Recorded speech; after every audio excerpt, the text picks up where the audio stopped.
Okay, let's dive right into this. If you've ever found yourself wondering how modern political campaigns are actually engineered behind closed doors, well, you're in for a real treat. Today, we're opening up a highly confidential, strategic political playbook. We're talking about a comprehensive constituency development partnership proposal. It was prepared for Honorable Titus of the Kandara constituency by a strategic knowledge partner named Kassin Kimani.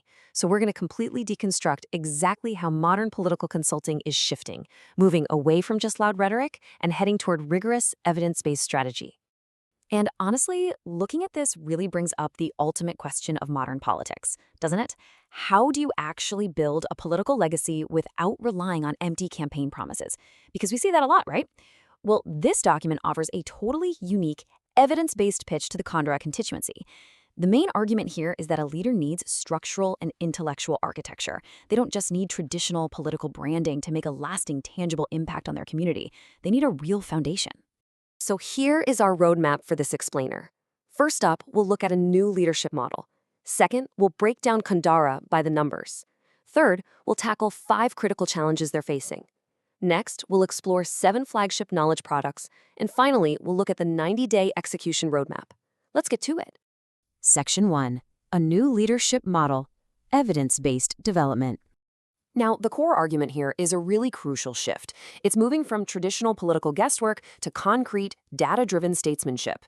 In what's actually a highly personal opening letter to Honorable Titus, the author, Kassin Kimani, lays out his core offer plain as day. He writes, "I am offering to become your strategic knowledge partner, not a campaign face." You see what he's doing there? He's positioning himself not as a competitor for the spotlight, but as the architect. He wants to provide the frameworks that make leadership highly credible and deeply, deeply connected to what the people actually need. Moving on to Section 2, Kandara by the numbers, the demographic reality. Now, what's really interesting about this data is the sheer concentration of the productive population. Kandara has roughly 175,000 residents spread across 6 administrative wards. Look at this breakdown. We have 58% sitting right there in the working age bracket, at a massive 33% youth population under the age of 14. Meanwhile, only 9% are elderly.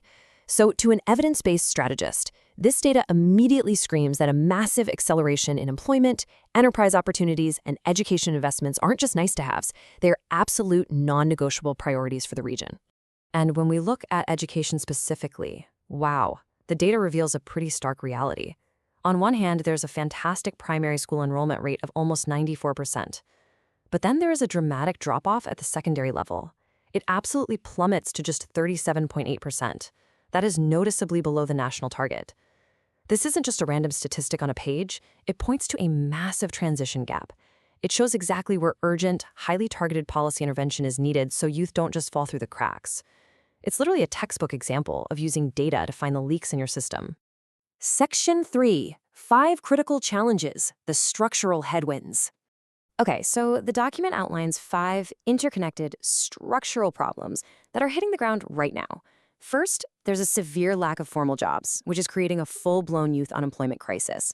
Second, you have intense parent anxiety over the new competency-based curriculum, or CBC, mostly due to financial demands and just widespread misinformation. Third, an aging farming demographic is leading to agricultural stagnation. Now, combine all of that with a rural digital divide, locking youth out of the remote economy, and the underutilization of massive NGCDF public funding, and you have a perfect storm. Seriously, it's a lot to tackle. Section 4, strategic value proposition, protecting the principle. So how do you actually go about solving these complex, interwoven local problems? Well, interestingly, they start by strictly defining what this partnership is not. Kimani makes it clear he is not a co-candidate, he's not a public campaign face, and he is certainly not competing for the spotlight. Instead, he defines what the partnership is, a behind-the-scenes policy architect. The golden rule here, the absolute non-negotiable, is that the voter should never feel the advisor is self-promoting. They have to feel that Honorable Titus is the one delivering these innovative solutions straight to their doorsteps. Section 5, 7 flagship knowledge products. But before you just roll out products, they have to be geographically targeted, right? The proposal meticulously maps Kandara's 6 wards based on their primary economic focus and their specific vulnerabilities. For example, Ngararia focuses heavily on agriculture and coffee cooperatives, while Kagunduini acts more as an education hub, and Itharu has a really high youth concentration. Doing this ensures that any solutions act like a precision scalpel, hitting specific structural challenges, rather than just swinging a prod ineffective sledgehammer. So based on that exact mapping, here is the proposed arsenal. For high-level strategy, we've got a Vision 2035 blueprint and an opportunity atlas. But what about on the ground? Well, they suggest a youth prosperity toolkit, parent education guides, and a low-data digital skills academy that can literally be deployed straight via WhatsApp. Rounding the whole shebang out are evidence-based ward listening reports and high-level executive policy briefs. The overarching theme? It's all about delivering practical, tangible, community-level value instead of just repeating empty campaign rhetoric. So the crucial point is how all of this content is framed. How do you avoid any risk of perceived self-promotion? Well, they use a strict 95-5 content inclusion rule. 95% of the narrative focus remains entirely on Kandara's challenges, the local data, and the Honorable Titus's executive vision. Only 5% focuses on the author's credibility, and even then, that tiny chunk is strictly confined to document appendices, just to validate technical authority without distracting the reader. It's an absolutely brilliant lesson in ghostwriting and consulting. You make your client the hero 95% of the time. Section 6, the 90-day execution roadmap. Now, an ambitious plan requires a really tight schedule. You have to pivot the proposal from just being a neat theory to a highly actionable pilot plan. This rapid 90-day roadmap is broken down into 3 distinct phases. Month 1 is all about intelligence gathering and data audits. Month 2 shifts to community engagement and listening tours.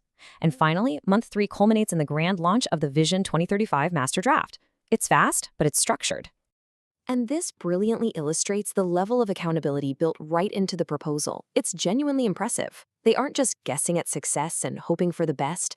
They are actively tracking it with rigorous KPIs. Over a 12-month period, their targets include engaging over 15,000 constituents, maintaining full coverage across all 6 wards, publishing 20 policy briefs, and distributing 5,000 parent guides. That is a fully measurable, dialed-in political operation. To wrap up this explainer, the author's closing statement just perfectly captures the end game of this entire strategic partnership. He writes, "The goal is simple: to establish a self-sustaining knowledge ecosystem that enhances your executive capacity, providing an unassailable, data-driven development narrative." In other words, it's about elevating the political conversation far, far above your typical fleeting campaign soundbites. Which leaves us with a totally fascinating final thought to consider. Is evidence-based policy architecture the new future of political consulting? I mean, if this Kandara playbook is any indication, the days of relying solely on a charming smile and charisma might actually be giving way to data-driven, highly actionable frameworks. It certainly makes you think differently about how modern political campaigns and leadership tenures are truly built behind the scenes. So keep questioning the structure behind the story and keep learning.